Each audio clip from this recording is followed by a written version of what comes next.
Pero hindi kita kayang tanggapin. Mas gugustuhin ko nang mapunta ka sa iba kaysa sa lumaki kang kinamumuhian ko.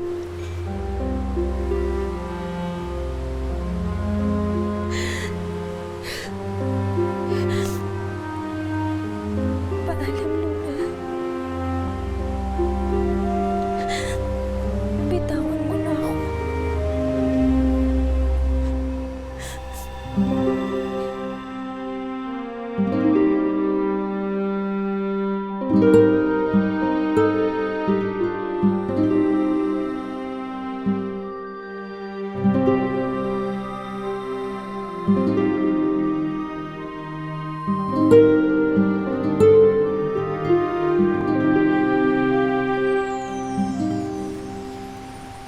Tama ba yung ginawa ko?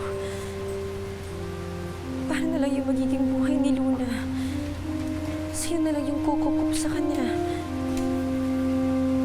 Paano kung hindi mabuting tao yung kumukup sa kanya? Mali ito. Nanggaling pa rin siya sa akin. Anak ko pa rin siya. Babalikan ko siya. Babalikan ko ang anak ko. Luna?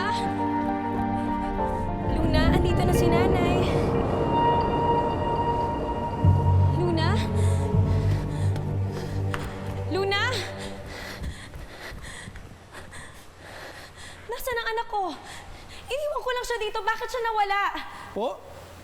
Wala naman sanggol dito nung umakyat ako eh. Hindi! Iniwan ko siya dito!